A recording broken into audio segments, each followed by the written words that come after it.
Barrie City Council approved a loan guarantee of approximately $6.6 million for Victoria Village. The facility provides senior care, and the city's backing will allow the organization to secure favorable financing for its upcoming expansion. Many councillors had concern, but they were satisfied with the information provided. It makes me feel so much better because I was actually not supportive of this evening because we did not have the documentation that was requested, but I understand that we've received what's necessary. Me, it's an awkward position because I've always been an advocate for seniors.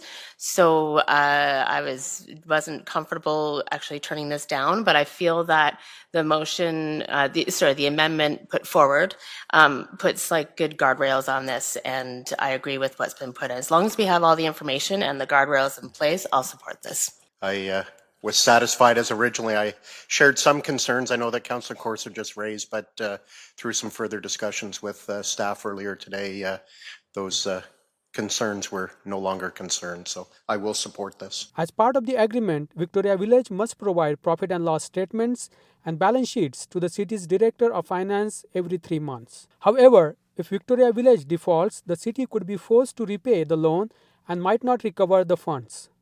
Mayor Alex Nuttall, whose mother is a resident at the facility, declared a conflict of interest and recused himself from the debate. The motion passed unanimously. During the first General Committee meeting, the City Council also discussed ongoing garbage issues in the downtown core as part of the second phase of its automated waste bin program.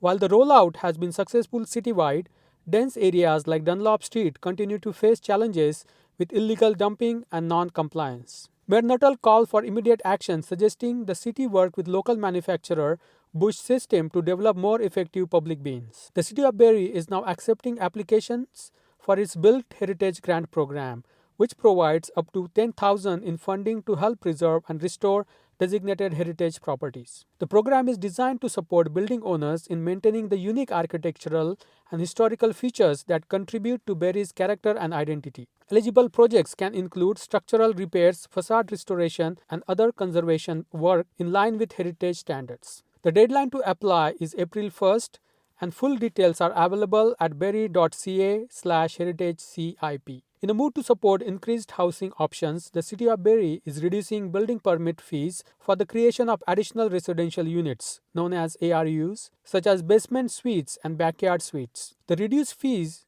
apply to both new and existing residential properties. More information is available at barrie.ca/ARU. Mayor Nuttall said the incentive is aimed at supporting more affordable housing. However, he did not clarify how affordability will be ensured. In support of more affordable housing in Barrie, the city is reducing building permit fees for additional residential units. You can visit barrie.ca/ARU to get that information. The term affordable housing in Barrie covers a wide range of rents, defined as either below 30% of gross income for low to moderate income households or under average market rent. Based on 2022 data, this could mean monthly rents ranging from over $600 to more than $2,000. Tourism in Barrie saw major growth in 2025, with nearly $1 million overnight visitors and estimated more than $200 million in economic impact. Councillor Gary Harvey shared that, according to Tourism Barrie, the city averaged a 70% hotel occupancy rate throughout the year, peaking at 90% over the holiday season. This number reflects the growing appeal of Barrie as a destination for sports, recreation, and cultural events. The municipal accommodation tax, MAT, generated over $2 million in revenue, which helps fund local tourism initiatives and city services. With over 300 new hotel rooms expected to open in 2026, the city is preparing another strong year of visitor activity. Barrie received record snowfall, reaching 7 feet by the first week of January. Totals are currently estimated more than 9 feet, surpassing most of the last 10 years. Director of Operations Dave Friari noted that a province-wide and international salt shortage has left inventory about 1 to 2,000 tons of salt on hand, far below the preferred 6,000 tons. Excessive salt also harms Lake Simcoe and the municipal wells that provide the community's drinking water. Mayor Nuttall thanked the operations team, highlighting that all 44 plow and grader operators are working massive overtime and asking the community to show grace and patience this challenging winter. That was the update from City Hall. In news from Barrie Police, the Barrie Police Services Board has retained all of its current members and subcommittee structure for 2026. Greg Ferguson, who has served as chair since 2021, was re-elected. Ferguson retired as a partner at Powell Jones LLP in 2023. Deputy Mayor Robert Thomson will continue in his role as vice chair of the board. The board is made up of 5 members, 3 appointed by the city, 2 city councillors including the mayor and 1 community member and 2 appointed by the province. Both Ferguson and Thomson were nominated by Arif Khan, a provincially appointed member. Khan also nominated fellow provincial appointee Lynn Strachan to serve on the budget subcommittee alongside Ferguson. In turn, Strachan nominated Khan to serve on the policy and bylaw subcommittee with Thomson. Police Chief Rick Johnston reported on several significant incidents. On December 19th, an armed robbery at Georgian Mall led to arrest of 5 suspects. On December 31st, a child was found deceased in Barrie. The child's mother has been charged with the first-degree murder. Earlier this year, a traffic stop resulted in the seizure of a loaded firearm, knives and cash. 2 suspects from Toronto were arrested. Mayor Alex Nuttall inquired about the origins of the suspects involved in the Georgian Mall robbery. Chief, with relation to the jewelry heist, was this a group of teens from inside Barrie, or were they from outside of Barrie? Those individuals did not reside at Barrie. Is it the GTA that they're coming from? Through you, Chair, yes. A lot of the, if I'm looking back over the last couple of years, a lot of the drug-related arrests, and we've had now a couple of these, I don't know what to call them other than a smash and grab at jewelry stores, are being targeted from like outside of our community. Folks are coming in. Is that a fair statement? Which Chief Johnston confirmed were from the GTA, not Barrie. The mayor emphasized the importance of continued intra-agency collaboration to address gang activity and youth crime prevention. Only the Georgian Mall robbery was discussed in detail. The board did not deliberate on the case involving the deceased child or the traffic stop that resulted in weapons and cash being seized. Following is our coverage of council and police board meetings. I'd like to welcome back our student mayor, Sarah, representing Steele Street Public Elementary School, to tonight's meeting. Sarah, welcome again. And it's good to see you after the break there. We're going to move into the consent agenda, the first item. And for consent items, I'll read out the title associated with the recommended motions printed on the agenda. Members of General Committee may ask that an item be held to discuss it further. If an item isn't held, the motion is deemed to be approved on consent, and no further discussion of that item will take place at the General Committee meeting, and the recommended motions will go forward to City Council for consideration. CCS 002-2026. This is the Victoria Village Loan Guarantee Request. Hold, please. Thank you, Councillor, for holding that. And I will at this point declare a conflict of interest with relation to Victoria Village, as my mother is a resident, thank you, of Victoria Village, and I think it's better that I don't engage in any debate on that subject. Madam Clerk, can you confirm that my conflict has been noted? Yes, Mayor Nuttall, it has been. Thank you so much. Next is CCS 001-2026. This is a confidential personal information matter for the Barrie Public Library Board appointment. Hold, please. That's held by Deputy Mayor Thomson. DEV-002-2026, zoning bylaw amendment 1080 Lockhart Road. And that's approved on consent. DEV-003-2026, zoning bylaw amendment 89 Big Bay Point Road. That's approved on consent. DEV-004-2026, the zoning bylaw amendment 797 and 989 Mapleview Drive East. That's approved on consent. Okay, so that's all of the consent items that have been gone through. There was 2 items that were held from the consent agenda.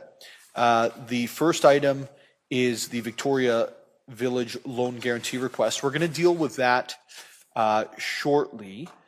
And I do want to, before we go in camera to deal with the appointment for the Barrie Public Library, I'd rather get through the inquiries and announcements before we do that, because if anyone's watching, we'll probably lose them at that point. So I'll give up the chair now to the Deputy Mayor with relation to Vic Village. And Eric will come and get me when the debate has concluded on the subject. And when I come back, we'll go right into inquiries and to announcements. And once we've completed the inquiries and announcements, we'll break out into in-camera. Is everyone okay with that around the table? Perfect. Okay. Do I need to declare it again, Madam Clerk, or am I good? You are good. Thank you. Take my mint with me.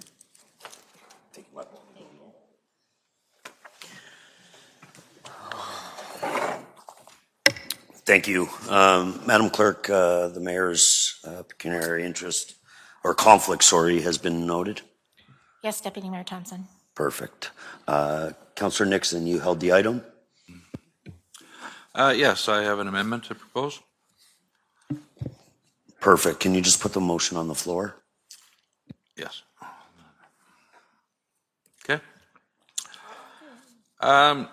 The amendment reads as follows regarding Victoria Village, that the Deputy Mayor and City Clerk be authorized to execute an agreement with Victoria Village for the purposes of a loan guarantee of up to $6,604,653 with TD Bank with a term ending March 31st, 2031 in a form acceptable to the Director of Legal Services and General Manager of Community and Corporate Services, subject to the following parameters.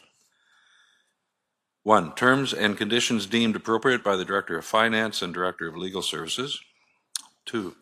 Victoria Village be required to provide quarterly reports to the Director of Finance no later than the 30th of the month following the end of each quarter, detailing their progress in meeting the requirements set out in the agreements and guarantee. 3. Victoria Village be required to provide written confirmation from the TD Bank or another financial institution no later than 6 months prior to the expiry of the guarantee that the city will no longer be required to provide a guarantee for their subsequent long-term financing. And 4, the Deputy Mayor and City Clerk be authorized to execute any other documents that are requisite to this agreement, including but not limited to the loan guarantee. And I can speak on this. Just for the record, can you just put the motion on the floor as printed? And I'd like to put the motion on the floor as printed. Thank you. Okay. Victoria Village, as everyone knows, is a long-term care facility that has been providing care and service to residents of Barrie for many, many, many years, and is vital to the care and support required. I think anything we can do to assist them in getting their necessary financing is something we really need to do. I think that the fact that it's going to save them a fortune in interest by having our guarantee in place will help them meet their goals, and I believe that it'll speed up the expansion of the facility, which is definitely required. The possibility of default is somewhere between slim and none, and it's a very solid organization, and I think it's our responsibility to support them in any way we can. Perfect. Just before I go to members of committee, maybe just the opportunity through acting CAO, Ms. Reed, to finance through you. I'm under the impression that some of the information missing from the report was received. So just so when questions are asked that we're dealing with all the information in front of us. So maybe giving staff the opportunity just to provide general committee with the information prior to any questions or inquiries of the amendment. Thank you, Deputy Mayor Thomson. I would defer to Colleen or Jeff to respond to that. Through you, Deputy Mayor Thomson, yes, we have received basically all of the information that requested, a few small items that we did not receive, but nothing that would materially affect the decision. Perfect. Thank you for that. I'll open the floor. Any member of General Committee with a question or Councillor Reba? Thank you, Deputy Mayor. I'm very much supportive of this this amendment as well, and I think one of the things that I'm very pleased about is that we've added the requirement for transparency so that we get their financial results regularly, so that we can see what's going on as well. Not that I have any issues with or expect that there will be a problem, but I think from a public perspective, I think we need to have that information on a regular basis. So I'm pleased with it. Thanks. Thank you for that. Any other members? Councillor Corser. Yeah, I'd just like to thank the council member for bringing the motion forward. It makes me feel so much better because I was actually not supportive of this evening because we did not have the documentation that was requested, but I understand that we've received what's necessary. Me, it's an awkward position because I've always been an advocate for seniors. So I wasn't comfortable actually turning this down, but I feel that the motion, the amendment put forward puts like good guardrails on this. And I agree with what's been put in. As long as we have all the information and the guardrails in place, I'll support this. Thank you, Councillor Corser. I now have Councillor Harvey. Thank you, Deputy Mayor Thomson. Through you to the mover of the motion. So the second point refers to being required to provide quarterly reports to the Director of Finance. What quarterly reports are you referring to? Should they be financial quarterly reports? Because it doesn't get that specific, so I'm just looking for some clarity. Yeah, financial quarterly reports, yeah. Profit and loss. Balance sheet. So just through you to staff for a follow-up. Would that be your intent to have them reporting as often as quarterly when it comes to financials?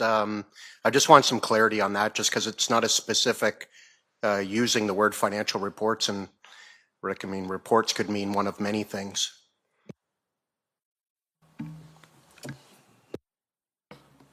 Through you, Deputy Mayor Thomson, to Councillor Harvey, that is the intent, is that we will be seeking quarterly financial reports from Vic Village so staff can analyze and report back to council if the need arises. Thank you for that. I don't know if the mover wants to take a friendly and at least add the word financial in front of that, just to provide a little bit more clarity. Yeah, thank you for that. Absolutely. I'd like to add the word financial. Do we need to amend the amendment, or can we just add the word? I believe with the discussion, the clerk can add that in as a friendly. Councillor Harvey, you still have the floor. I'm good, thank you. I was satisfied as originally. I shared some concerns. I know that Councillor Corser just raised, but through some further discussions with staff earlier today, those concerns were no longer concerns. So I will support this. Perfect. Anybody else? Seeing no more comments, I'll call a vote on the amendment. All in favor? Carries. On the motion as amended? All in favor? Carries.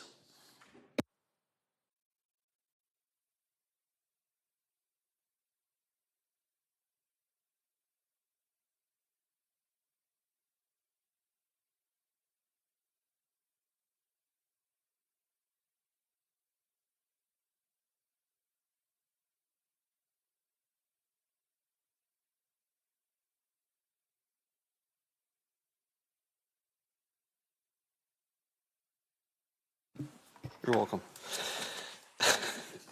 Deputy Mayor. Okay, so Deputy Mayor, you held the in-camera item as the only other thing held. We're going to move into inquiries and announcements. I'm going to start with Councillor Kungle, then go to Councillor Nixon. Any other inquiries on the table before we? No? Okay. So Councillor Kungle, the floor is yours. Thank you, through you, Mayor Nuttall. My inquiry will start with a compliment. And one is thank you to staff across all departments that actually hosted the information town hall in the rotunda with respects to the boundary adjustments. So in particular, I know that there was a lot of planning. I'm getting great feedback around that. And so my inquiry is, and there's been a lot of really lovely communication, and also very impressive to see some departments actually customizing information for that event. So I know I'll be using that in my Ward 3 town hall as we move forward. But through you, Ms. Oakley, and or if more appropriate through you, Ms. James Reed, on a communications while we have the floor, if residents had kind of missed that opportunity, is there a good space we should be pointing them in the direction, or anything else forthcoming around that? Through you, Mayor Nuttall, to Councillor Kunkel. Yes, the city has a website, barrie.ca/boundary expansion, with all kinds of great information and some frequently asked questions. And if folks can't find what they're looking for, then I would encourage them to email welcome@barrie.ca, and we will connect them with whoever they need to get their required information. Thank you, Councillor Kunkel. And Councillor Nixon. Thank you. Through you, Mayor Nuttall. I have two. My first one is directed to Ms. Mack. It's regarding the rollout of the automated bins, which I believe, and I think all will agree, that has been a great success. To probably 98% of the city of Barrie has had very few issues. We have had some issues downtown, and I've obviously received several emails, and I've received many from people outside the ward, but because it's downtown, they direct them to me, or they're forwarded to me. So for the benefit of, and I know you and I have spoken, but for the benefit of the rest of council, and perhaps those tuning in from home, I was wondering if you could explain or just clarify some of the challenges that you have faced downtown, and especially in the Dunlop Street sector, and some of the things that we're looking at to rectify. Through you, Mayor Nuttall, to Councillor Nixon, thank you for this question. And let me start by saying that, and it's no surprise, that the BIA is our most challenging area of the city to collect waste in. We are, and I'm really happy to say, I think that we're doing really well down there. Automated collection is really challenging in such a dense urban area. And we have just over 185 properties registered for service, which is just about 80%. And really building on the relationship, like with businesses, with property owners who, have questions about servicing. We have dedicated staff down there working, a couple days a week down there, having a look at how the carts themselves are performing. So that's really a little bit of an update on the system. So the challenges. And, if I could start by saying we see it, back to having dedicated staff down there to the BIA program. And, I wanted to relay tonight that there should be no loose bagged garbage along the streets of the BIA. So if we're seeing black bag garbage, that is illegal dumping. So I know illegal dumping, sometimes we think of the mattresses and the furniture and things like that. We actually don't want to see any of those bags brought out by businesses set at the public space receptacles. So that is actually something that we are working on. And I know we had a great session at the downtown BIA AGM talking about that, talking about the success of the carts, but some of the challenges. So maybe the first key message to take back this evening is if we are seeing businesses that aren't registered or properties that aren't registered, confusion over where waste goes, we're here to help with that, to get properties registered, that remaining 20%. Another challenge that we are having is with the public receptacles themselves, and that is something that we're looking at. So looking now at solutions, because the question, I believe, focused more on the solutions. I think for us as a waste team now, we've kind of entered the second phase. So we had the rollout of the carts, and now we're really going to work on shining up the system. working collaboratively with enforcement services on bringing those properties into compliance. So, if there are tenants that are dropping those bags of garbage downtown, those are really what we're going to be looking at to bring, everybody on board to the new system. Looking at things like locks, are those going to help some of the carts downtown? We've had success with one property business owner down there working on locking the carts. So is there tools like that? And I think a third piece of that for our team going forward is looking at the public space receptacles. Are they performing well? Are they serviceable during extreme periods of snow? Because I know, even things like the doors, opening and being able to close properly. So that's all on our radar. And, again, we're here at waste@barrie.ca for questions of, property owners, business owners downtown that might have questions about the new program.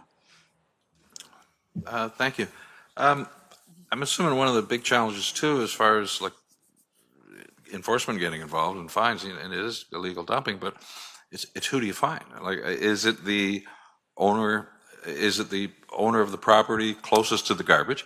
Because a lot of people are going to just bring it downstairs and walk a few stores down or whatnot and dump it off. So that's got to be a huge challenge. And I don't know how, how we would deal with that.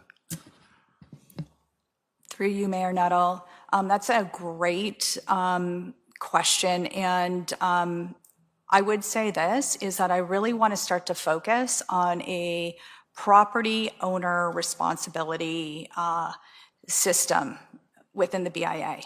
And it really gets down to what we, call ownership of waste. So we know that, a single family property outside of the BIA are really going to take care of how they look after their waste. There's ownership of waste. It's at the end of your driveway. We know who to come to if it's not set out correctly. It's getting to an ownership of waste, and how do we encourage that within the BIA? And the tool is really the carts and the registration program.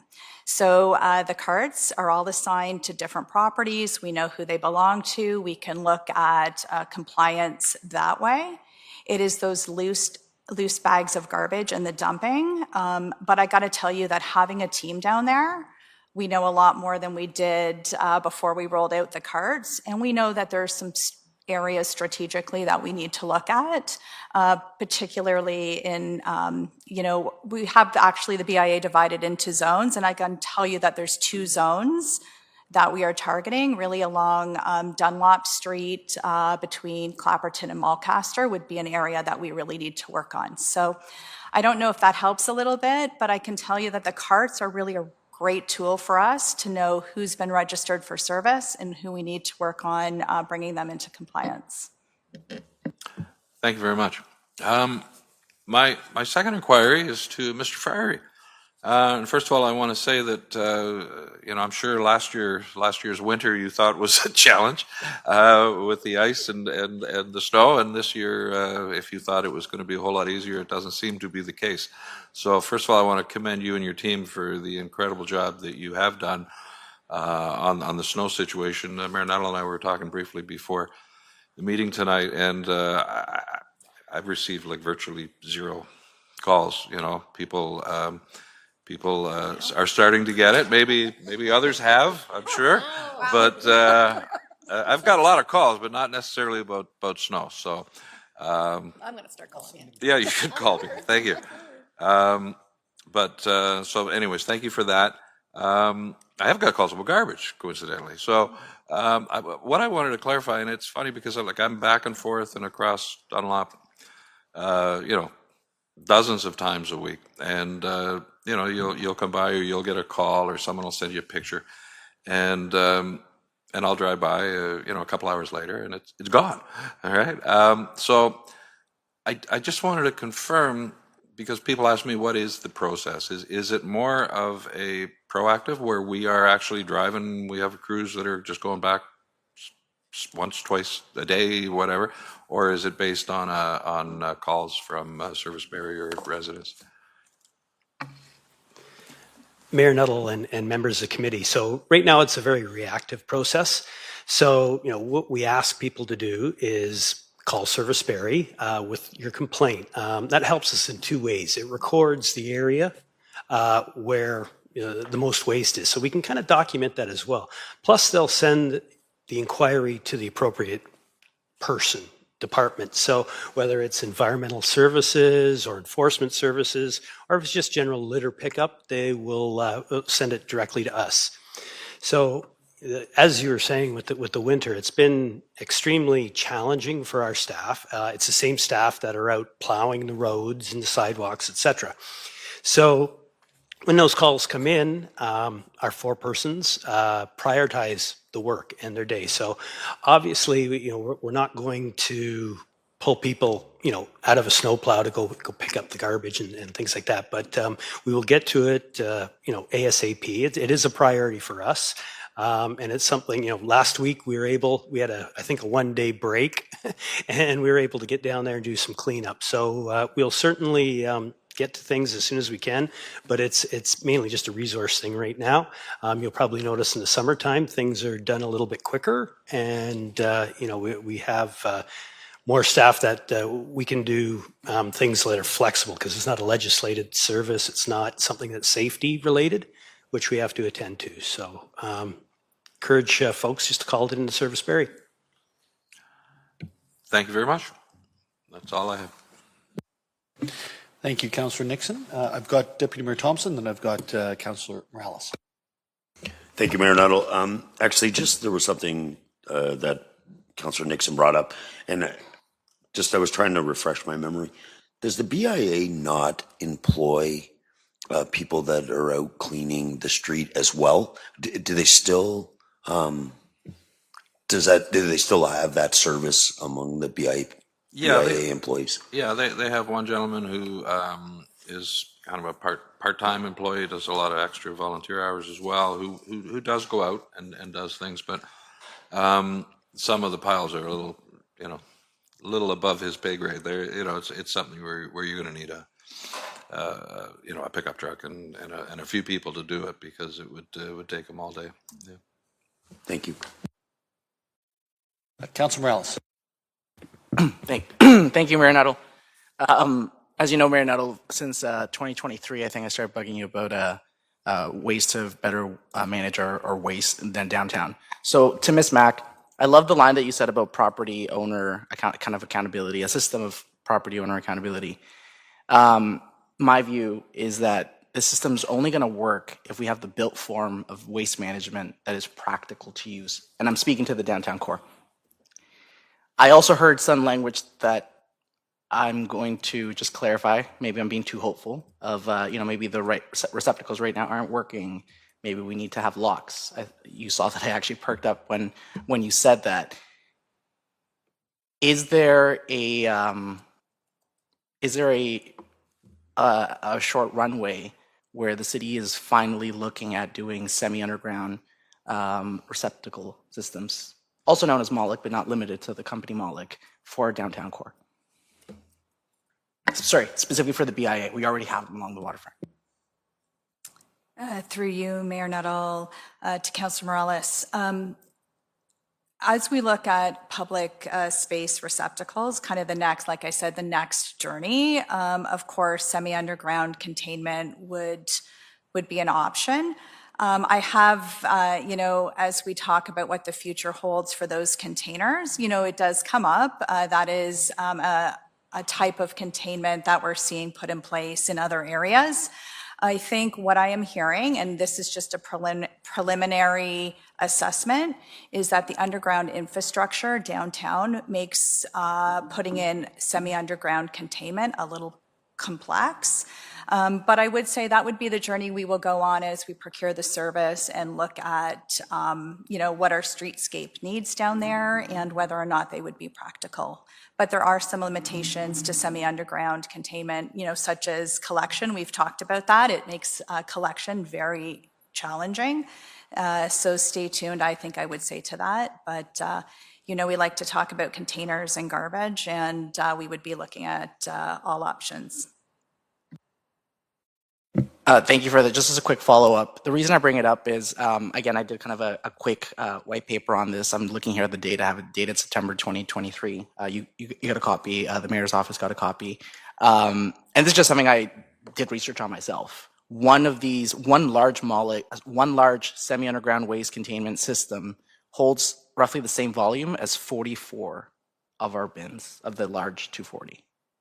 Just to put into context, if we have a concern about visibility, the aesthetic of downtown, the marketability, one of these can hold the same as 44. Now, that then does move the accountability to having the property owners / tenants walk maybe 10 extra meters, right? We're not going to put one in front of every property. So there's going to be a sort of decentralized yet centralized management system. And the technology already exists and it has for over a decade for having locks. If anybody lives in a condo and you have a fob, it's the same technology to ensure that the right user uses it at the right time. And it has been quite successful. So we're not yet at the trial stage. So I guess my question is, while there may be limitations, I didn't quite hear, and I know there's maybe not the forum to go into feet and this area, yes, and underground, and but has there been any exploration about maybe even doing a trial run? I heard there's already an appetite to do it, kind of focusing on areas in terms of enforcement. We're not going to take it our way out of this. There will always be bags if we continue going down the route of having a system of bags. There will always be those cardboard boxes that are kind of just lunged there. But with this system, this not only addresses waste, this could even address organics if we even wanted to go down that route. And it's semi-underground, so that takes care of a smell, road, and a whole bunch of issues. And then also for recycling. Has there even been an exploration at doing, so here's my question, a pilot program in areas that are lower hanging fruit in terms of infrastructure to see the success of this? Because, and it's in the BIA core, because we've already done this on the lakeshore and it has been extremely successful. Through you, Mayor Nuttall. To clarify, the public space receptacles are for litter. So that's, the coffee cups and things like that. Communal waste collection downtown would require essentially a permit from the ministry to have multiple properties using a communal centralized containment system, whether it be semi-underground or dumpsters. That is a more complex question, Councillor Morales, in that it would change the way that we actually manage waste downtown. So for example, they would be considered transfer stations. As a follow-up, I'm pleased to send some information from the City of Guelph, who are actually piloting this right now. But what comes with centralized stations, containment, semi-underground, or dumpsters is usually monitoring, dumping, and a whole other, series perhaps of challenges. So, I still believe firmly that automated cart collection was the way to go downtown, tucking them into places, getting that ownership of waste. The public space receptacles for litter, I think are something that we do need to work on. Looking at different models for, collection, kind of from a big picture. Would be something that I think I would recommend that we kind of stay the course with the automated collection. Thank you, Ms. Mack. I'll leave it there. Thank you. Any other questions from members of Council for Inquiries? Councillor Corser. Thank you, Mayor Nuttall. I wasn't going to, but I think I might. Just some clarification from staff, probably particularly Mr. Friary, regarding the shortage of salt is an ongoing conversation, but the salt shortage is more than just putting it on a sidewalk in case of ice. There's greater impact across the city, especially with major and secondary roads and snow. Could you just speak a little bit about that? Mayor Nuttall and members of the committee. So if you go to the city's website under winter maintenance, we have two documents, one a salt optimization plan and another one a salt management strategy. So but those two things basically will tell you how we do things, why we do things. putting salt down everywhere is not the answer. We have source water protection areas within the city of Barrie. We take our drinking water from the lake plus wells. So they're identified in all of our plow routes. So, the vehicles know that if they're in those areas, they're not to use a lot of salt and stuff. So, there is a province-wide salt shortage, and it even extends into the states. So Ohio, Michigan, Wisconsin, they're all struggling to get salt. And, I feel very bad for the contractors because they're in the same boat. As a municipality, we are in the Georgian Bay Salt Purchasing Cooperative, so we get to the first of the line. Not only do we get first of the line, we get premium prices, so we lock in for 5 years. So our prices aren't going to go up like the contractors' prices are going up. So I can tell you yesterday we've got we had 16 truckloads, tractor trailer full of salt. Are we at a level that we're comfortable with? Not really. We would like to see, maybe 6,000 tons in there. Currently, there's probably 2,000 tons. So we're doing our best to manage through best practices. So, we've bought extra sand, and then what you do is you run it through a pug mill and you mix it to 6%. So that sand will have salt in it as well. So, we have snow school as well every year for our operators. So we know all the best practices, and we're doing our best to conserve the salt. So residents may see some snowpack from time to time.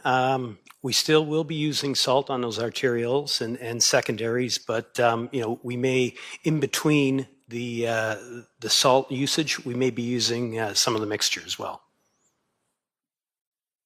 Thank you. I've been hearing rumors about that in the news and across Ontario, and I did not know about the States, but thank you for just filling in some more information for us. Thank you. I appreciate it. And thank you for all the hard work that you and your team have been doing this year. Wow. I can't imagine. It must be very stressful and overwhelming at times, but thank you so much. Staff is amazing with that. Thank you. Thank you so much, Councillor Courser. Any other inquiries before we move on? I just have one before you have the announcement or the inquiry. Yeah.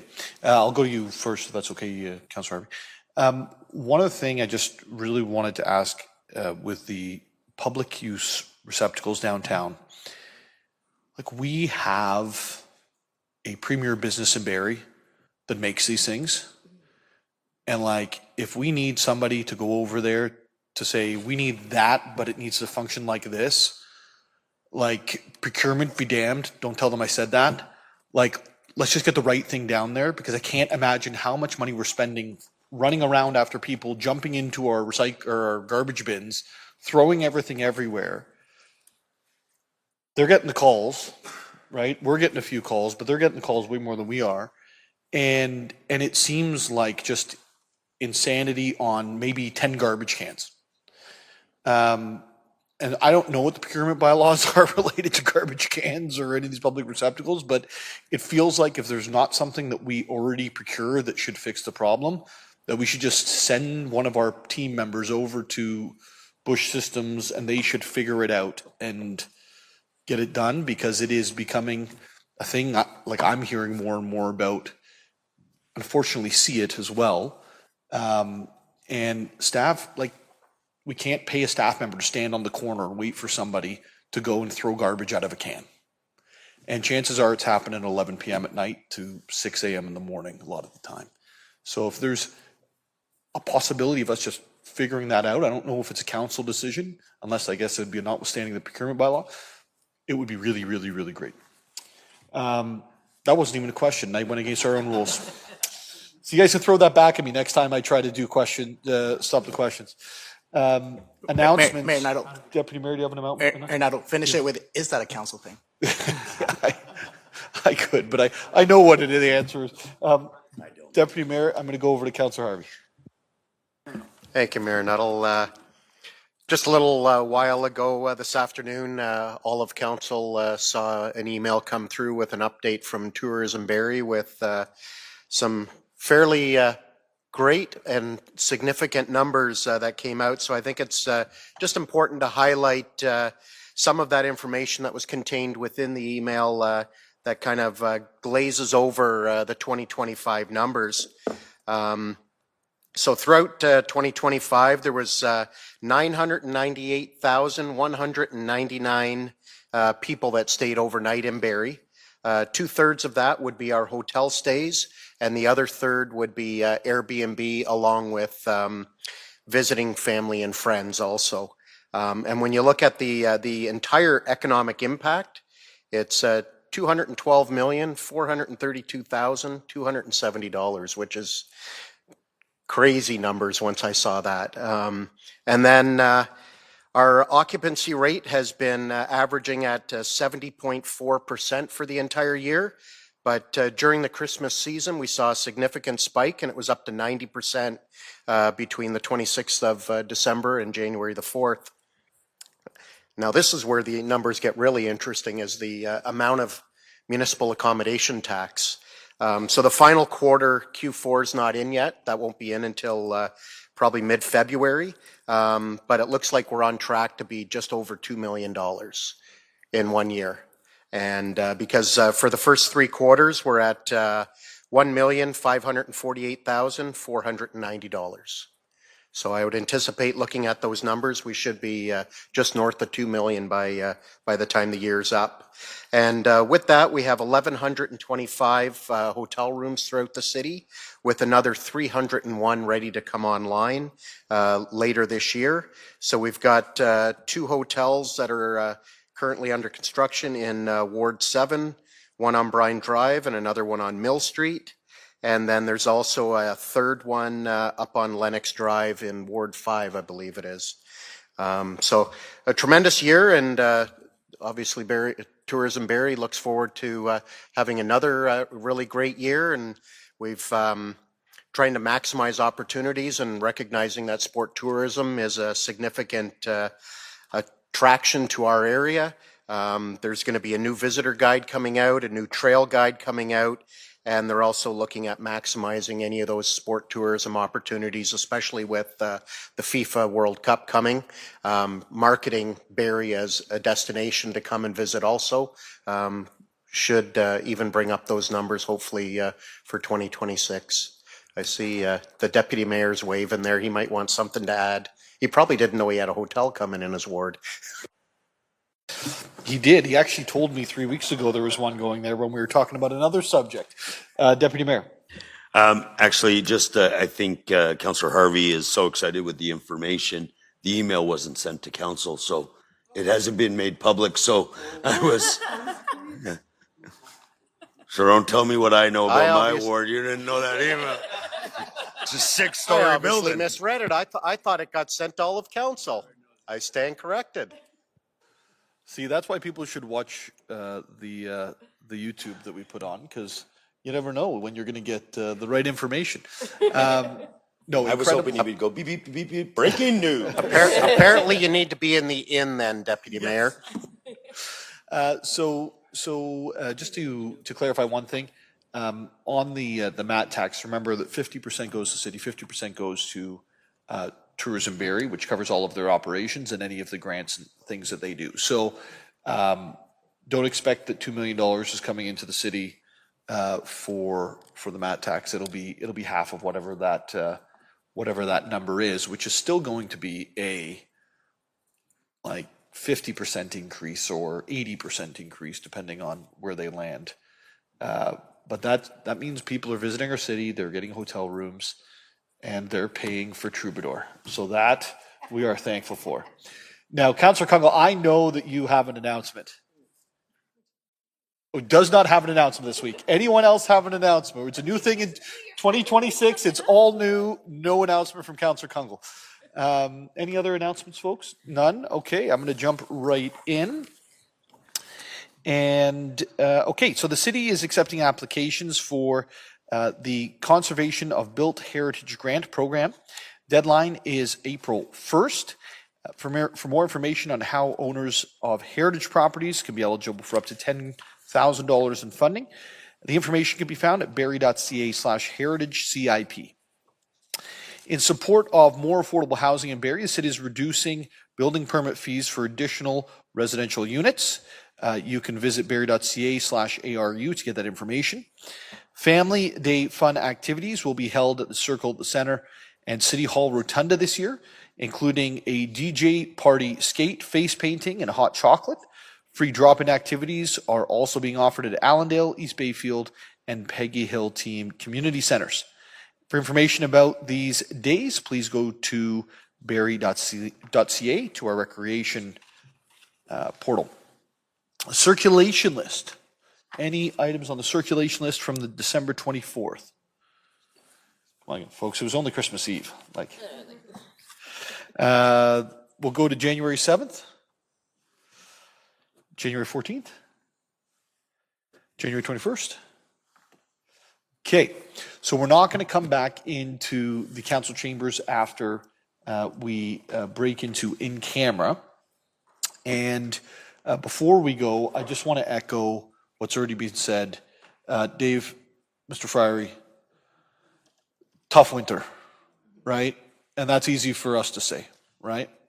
I don't know, how best to say thank you to all of the employees, from your team all the way to the street where people are cleaning the roads. But I do know that they are working an incredible amount of hours.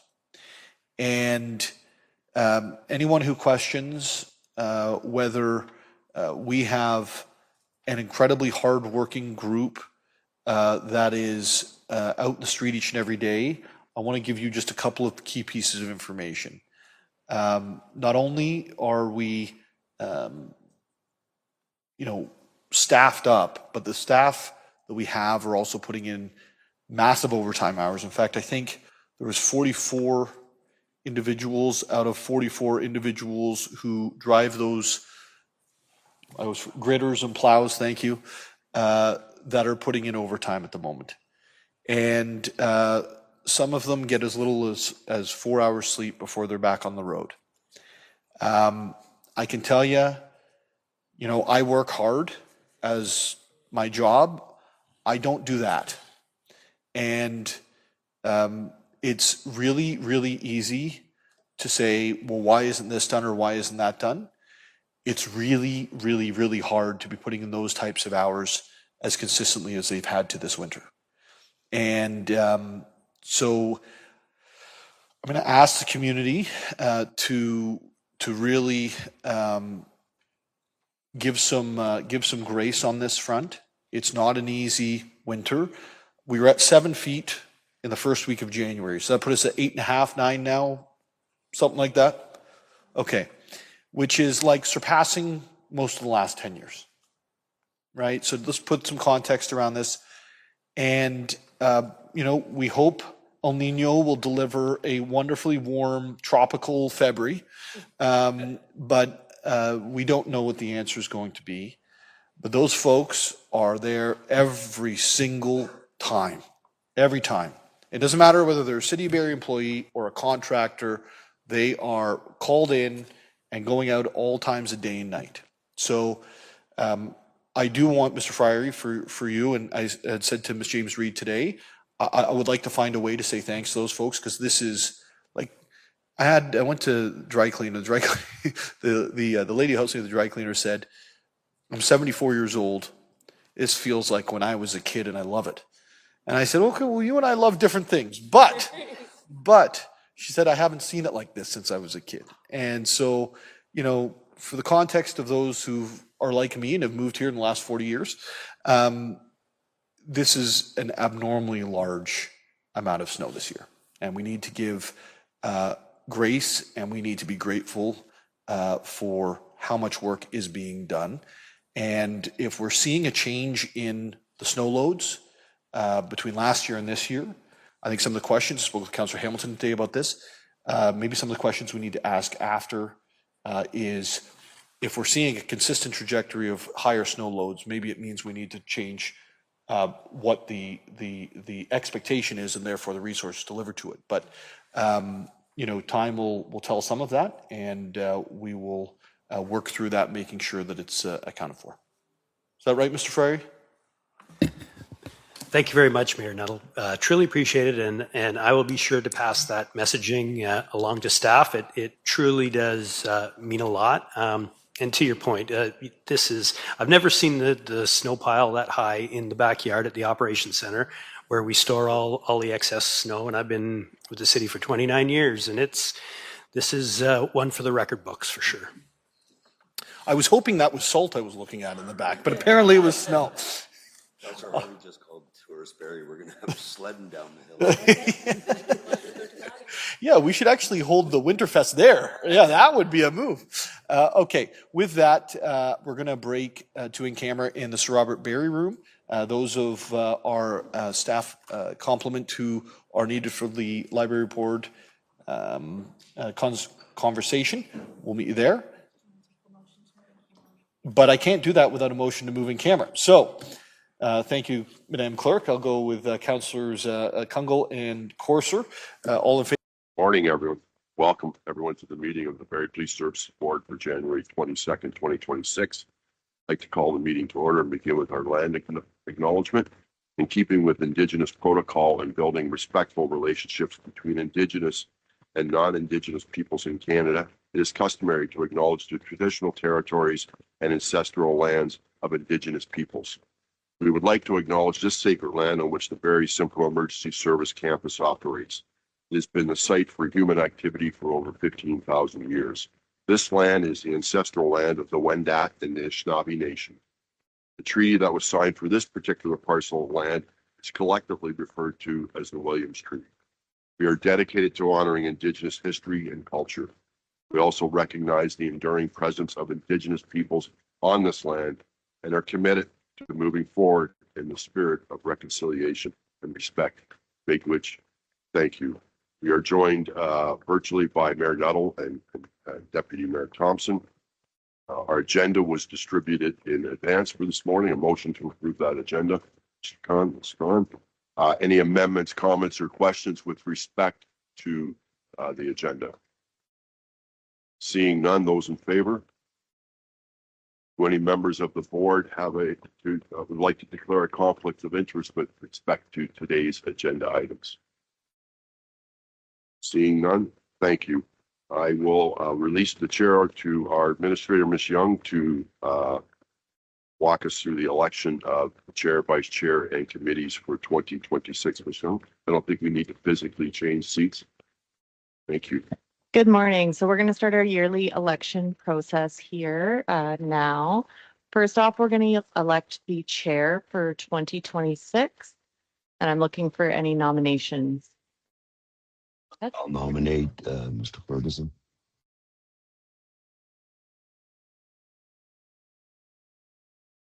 Thank you. And our current chair, Ferguson, just confirming you're willing to stand for 2026. I am. Thank you.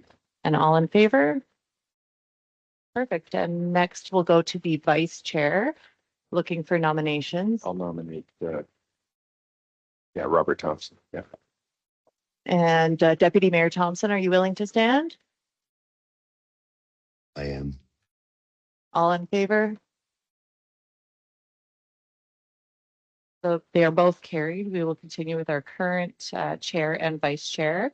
Now we have our budget subcommittee that is made up of the chair and one other member.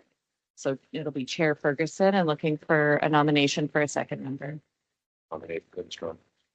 Are you willing to stand again? Okay. Thank you. And we have our policy and bylaws subcommittee that is comprised of the vice chair and another member. Looking for nominations. I will elect Arif Khan.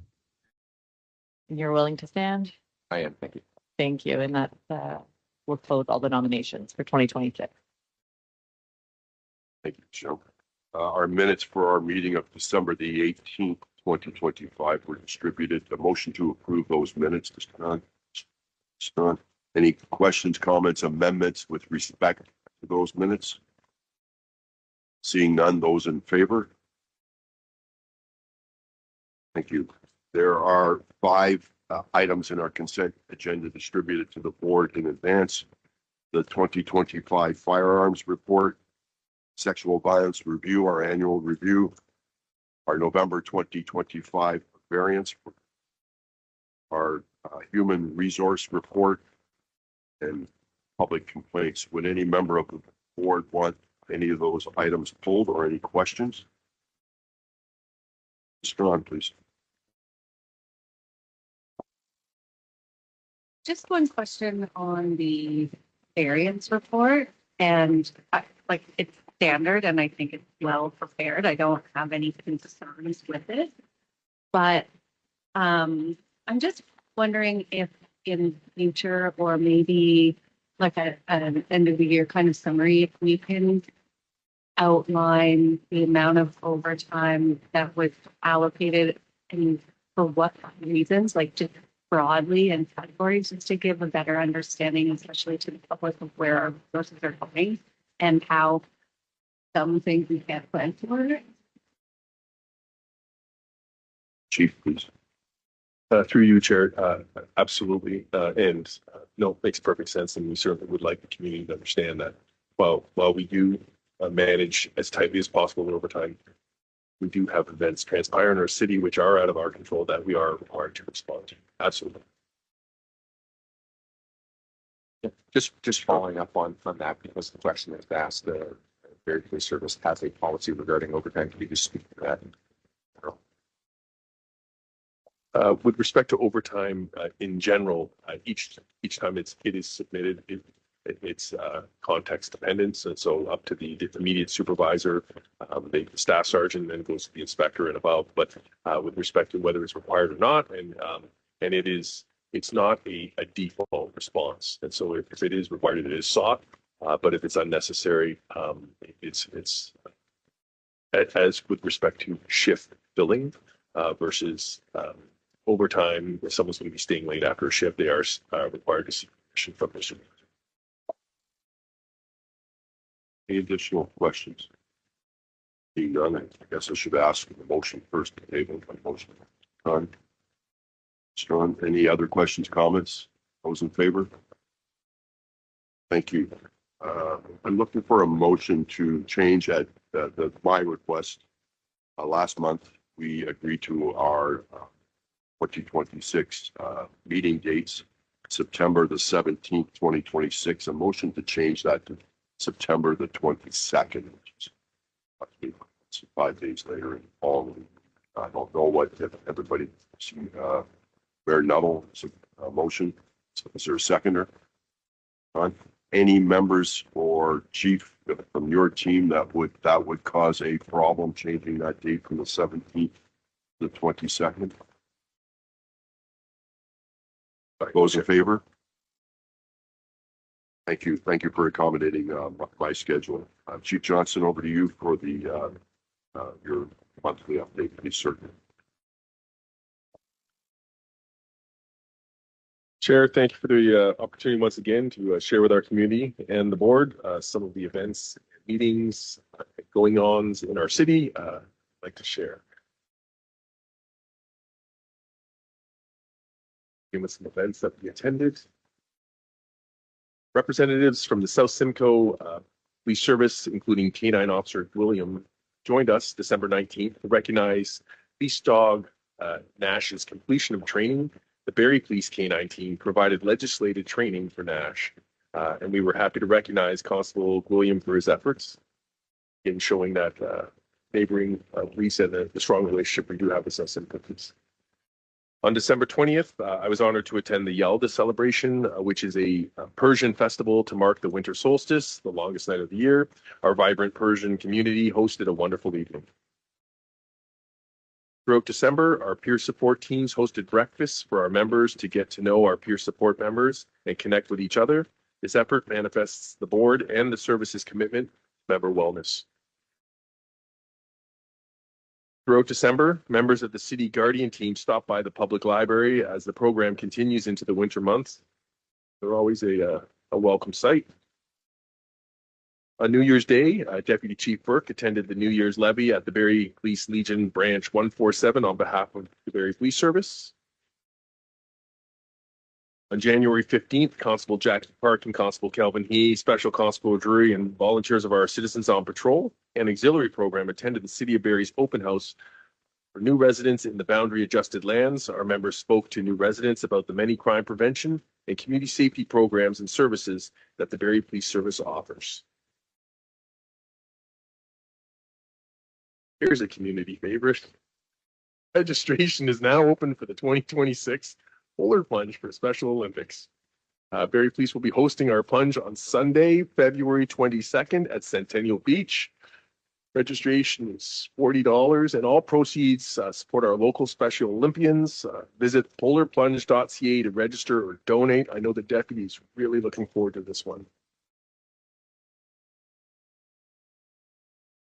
As the new year gets underway, things are starting to get busier.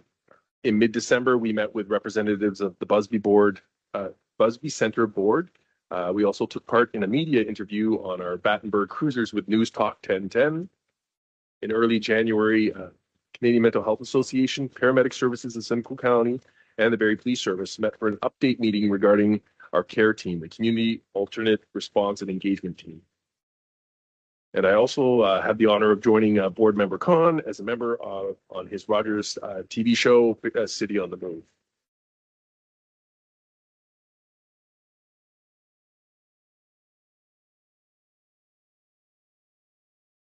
Significant occurrences. On Friday, December 19th, just before 2:30 p.m., Barrie Police received multiple reports of a robbery occurring at a jewelry store in the Georgian Mall in Barrie. Callers reported that 5 suspects were smashing display cases at a jewelry store near the food court and had sprayed an unknown substance in the air. Barrie Police would like to thank the Nottawasaga OPP officers who were critical in locating and arresting the 4 fleeing suspects, as well as the off-duty officers at the mall who assisted in detaining the first suspect. Within 2 hours of receiving the first call for a jewelry store robbery in progress, police had all 5 suspects in custody. Police were called to a residence on Bayview Drive near Little Avenue for a well-being check around 3 p.m. on December 31st. When police made entry to the unit, a 10-year-old child was discovered deceased. 47-year-old woman, the child's mother, has since been charged with first-degree murder.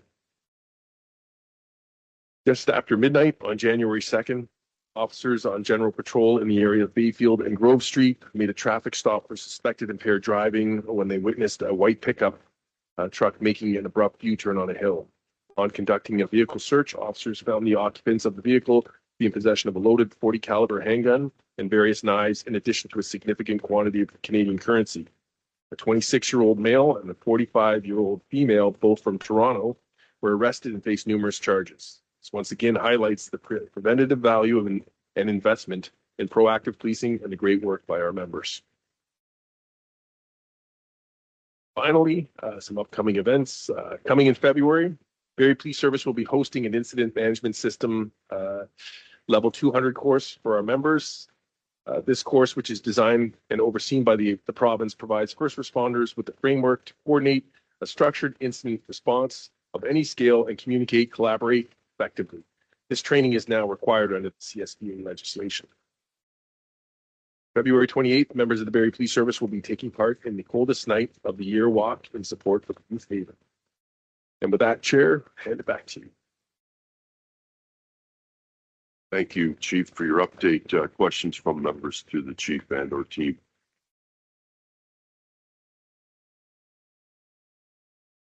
Mayor Nuttall. Yeah, thanks, Mr. Chair. Appreciate it. Chief, with relation to the jewelry heist, was this a group of teens from inside Barrie, or were they from outside of Barrie?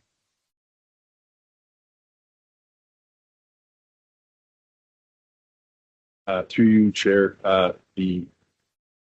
those individuals did not reside in Barrie. And is the because I know we have to be careful on privacy here in terms of youth, the Youth Criminal Justice Act. Tell me if I'm wrong. But is it the GTA that they're coming from? Through you, Chair, yes. And as you can tell by the hesitation in my responses, I am, yes, cautious of the the implications there, but that's a broad enough statement, yes, from the GTA area. So a lot of the, if I'm looking back over the last couple of years, you know, a lot of the drug-related arrests, and we've had now a couple of these, I don't know what to call them other than a smash and grab at jewelry stores, are being targeted from like outside of our community. Folks are coming in. Is that a fair statement? Through you, Chair, yes, no, I believe that is a fair statement. Again, anecdotally, we see the proximity of that in terms of current timing, but in general, when we have these more organized approaches, they are originating outside of Barrie, from outside of Barrie. Yeah. And I just wanted to highlight that for two reasons. The first is that, you know, no amount of, you know, work by Barrie Police on education or working with at-risk youth in Barrie is going to stop, you know, gangs that are targeting young people from bringing, from focusing on Barrie when we just don't have an eye on any of it. And the second is there a need for, and you may already be doing this, so please don't hesitate to say already on that, you know, we're ahead of you.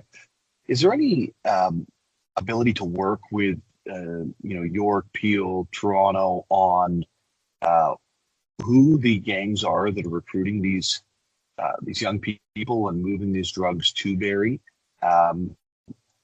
Or is that something that's already underway? It seems to be getting more and more prevalent over the last 2 or 3 years. Through you, Chair, I'll answer the second question first, Your Worship.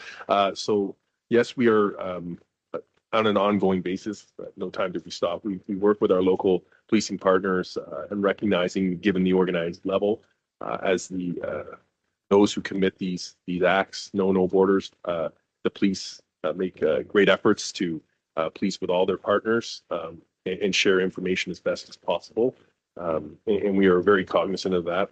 To your first point, and I do want to point out, we pride ourselves on that preventative policing where we can, and we have the capacity to do it. And we're very appreciative of that. And the intent is making the community safer.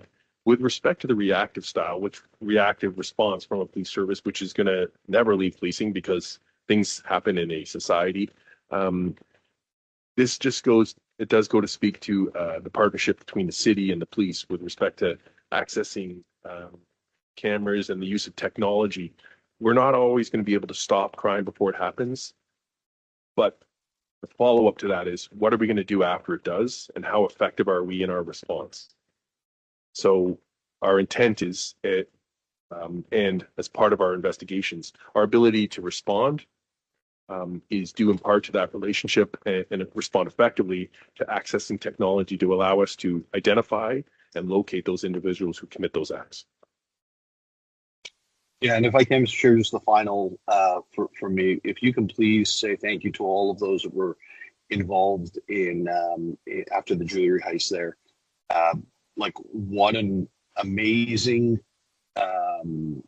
show of policing, and how effective and how efficient they must have been in order to be able to, you know, identify vehicles, people, to then be able to have our neighboring forces step in when needed.